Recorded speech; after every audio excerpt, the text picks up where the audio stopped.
This is the best I could do for my setup. I'm getting ready actually very quickly for my aunt's 50th birthday, but I was like, let me do a get ready with me. This is my operation table for the day.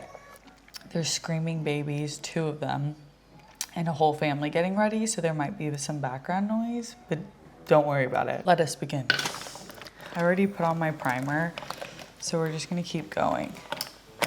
And I thought I would talk about some of my observations from the week. In my whole life, my mom has put me on major game to a few things, but starting young, there was the first major thing she put me on game to was Cadbury chocolate. So from a young age, I had the dapper taste to realize that Cadbury to me is superior, and it made me think about, we're celebrating her birthday and my dad always gets her Cadbury chocolate for her birthday. And I had a few pieces and I haven't had Cadbury in so long. And I was like, wow, Cadbury is the best chocolate ever. And the audacity for America to say that we're the best country in the world when we don't even come close on the chocolate making scale the audacity is crazy. Like, you can't be, I'm not saying it doesn't have potential and there's not great things about it, but you cannot possibly be the single greatest country in the world if you are like, I don't know, like they might be like 10th on the country's list for chocolate or lower. In terms of just pure chocolate making, you got the UK, you got Swiss, German chocolate, French chocolate, Italian chocolate, Australian chocolate spreader. Like, for you not to be in the top 5 conversation and then fix your mouth to say we're the greatest country in the world, that's a level of delusion I don't wish to be a part of. Yeah, my favorite Cadbury, honestly, it's like I'm not a raisin girl, but the fruit and nut does something to me. The caramel one's amazing, but it's so sweet and so sugary that I'm like, it doesn't make me feel as good as just like the pure, but even the milk chocolate is bomb. Some boogies in the cave. We're celebrating my aunt's 50th birthday tonight. She's like always been kind of like the hot girl aunt, and she still is, where it's like she is in the best shape at all times. Like, she was one of those pregnant women where it's like, if you saw her from the back, you're like, oh, you're a fitness model. And then you like see her from the front and all she has is like the perfect little bump for all 4 of her children. And then now she's 50 and literally has the body of a 20-year-old. It's insane. But I love this aunt. When I was growing up, she was the closest in age to me. She was the youngest aunt. She's my mom's youngest sister. And she would take me shopping, which, come to find out, was so major for me. So I have to give her props in that sense for making shopping at a young age such a fantastic experience. And I'll never forget, one of the things she bought me was this orange tank top. And it would have like little frills on the bottom lining and the top right here. And it was just this cute orange, simple tank. But when I tell you I was that girl walking into school, all right, Bugs, then it just gave me this level of confidence for the rest of my life that I feel like I've walked through life still with the thought that like I'm the girl in the orange tank top. And I have to give her credit for that. I actually read a study that showed your aunts and uncles are almost as important as the siblings in the parents' relationship to a kid, which is fascinating.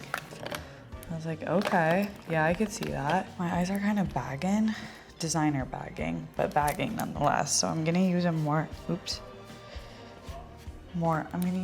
intense under eye line. Wait, do I wanna do this yet? No, I'm getting nervous. I wanna do contour first. Contour and blush. Contour and blush. There she is. question for the audience. Are stomach issues inevitable in life? Like at some point in your life, are you gonna have to deal with stomach issues? Because I went my whole life with, honestly, and knock on wood, there's a return, the best digestive system and not a single stomach issue in sight. Like this isn't counting like having the flu or a stomach flu or a stomach bug. I'm just talking about pure like everyday digestion works. I feel like I was blessed. Then all of a sudden this year, it's like, what am I eating or what have I become allergic to that no longer is sitting with me? Can someone tell me that? But then all of my girlfriends have digestive issues. Like no one is safe from digestive issues. So I'm just wondering, have you had digestive issues? Is it just my friend group? Is it just LA people? Or are we all at some point in our life going to get a digestive issue because our stomach and our microbiome is changing? Is it science? Is that what's happening?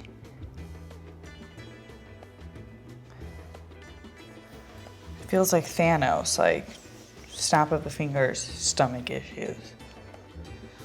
Like going so fast, I might look like a train wreck at the end of this, but maybe it's gonna be like a very quick masterpiece.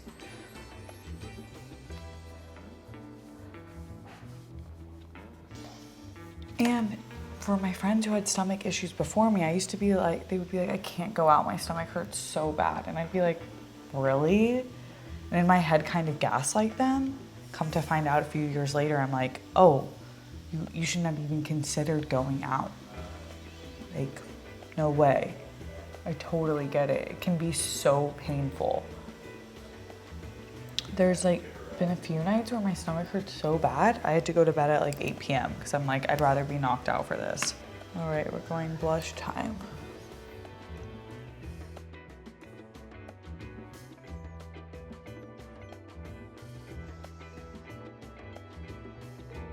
Next thought, I'm here with my nephew and niece. The niece doesn't really count because she's like only 5 months, so in this specific conversation, she's not there yet, but almost. She's almost at the age where it's like, why do kids fight about taking naps? I get that they don't have the mental capacity to understand that there's gonna be a time in life where they don't always have time for naps, and that the whole world isn't gonna move heaven and earth to make sure you get a nap. But I want you to understand that, because I like you less in the moments that you're complaining about taking a nap. And then they get so cranky and they fight it. And then they pass out and they wake up a whole new person. Like it's like a personality disorder. And then they wake up and it's like, oh, there you are, you're back. They do it every day. So it's like, you didn't learn from yesterday that you needed the nap. The whole time I was doing that with a huge circle in the middle of it, blocking my face. That was so stupid. Oh, we're gonna leave at 4:40. And then you and I are going together. Woohoo! Aren't you lucky? Yeah, let's go. Hey, Cal Bear. What you doing, cutie? Auntie's doing her makeup. Did you take your bath? How was your nap? I was just talking about how you didn't want to take a nap, but then when you did you feel better? Yeah, that's how it works. Bye. This is why sometimes the internet is the best place on earth, because I saw this video that showed me a perspective I honestly never stopped to think about. He was a Cuban immigrant that was married to an American woman.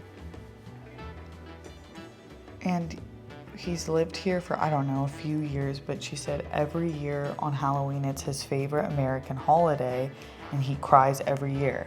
And then he's in the video crying because he's like, it's just the most beautiful tradition. Kids from other countries have nothing. They would never be able to go neighbor to neighbor and get free candy and like be greeted with so much kindness and sweetness. And I like, this is why you need perspective, and traveling is so important.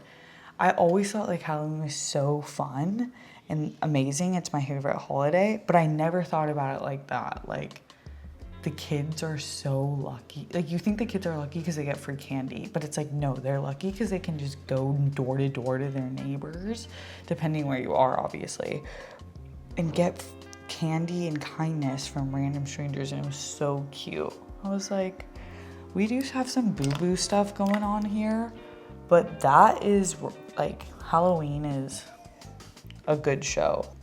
It's a good show in America. I was like, okay, perspective. I don't know if I don't like this lighting or I don't like my face tonight, but we're gonna have to make it work.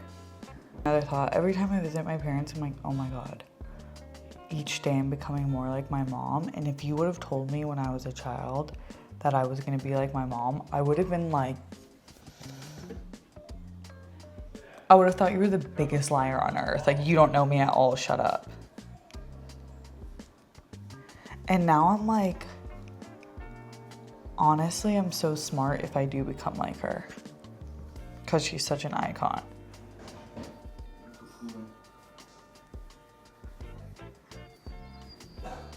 If you're a person who does an extended honk, like I'm talking about like more than 3 to 5 seconds, and it's not to stop an accident, we're not meant to be friends. I don't think we're compatible.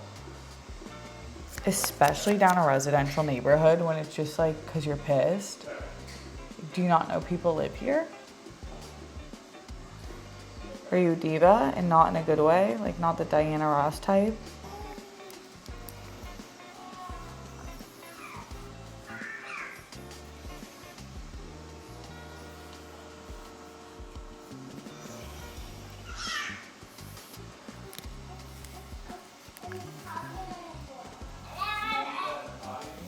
I'm just doing an updo, so yeah, I slept in my hair from last night.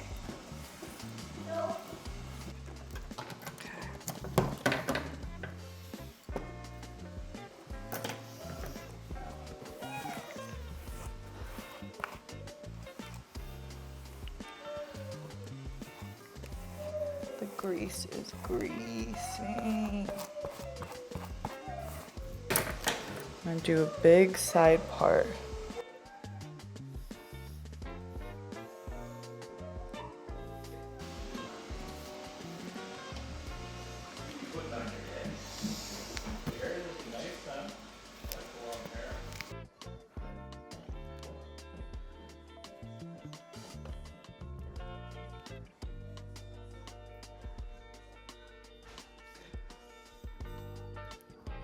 Yes? Okay, Auntie's is finishing getting ready and then I will. You look so cute. Okay, can Auntie finish her makeup? Yeah. Okay, thank you.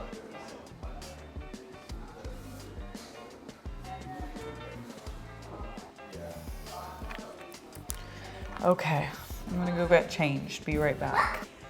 These boots, this dress. Okay, BRB. Okay, what do I do? You can do you see my full body? This is Wow, the you dad have to cam. really put it low. Yeah, I know. Or you can move the do you see the little like controller? You can move it low, like press it down. Oh, yeah. Don't triple press it again. Now it's me. Okay, and then you can like move it like this. And then just press the red. No, it's recording, so you don't need Oh, to. it is? Yeah, it is. You just need to see my outfit. That's all it's for. See? Oh, good angle, Dad. See the boots? Did you get my full bod? Nice work. Look at this camera Yeah, it's work. got the Prius in it too. Okay. Okay, that's good. Thanks.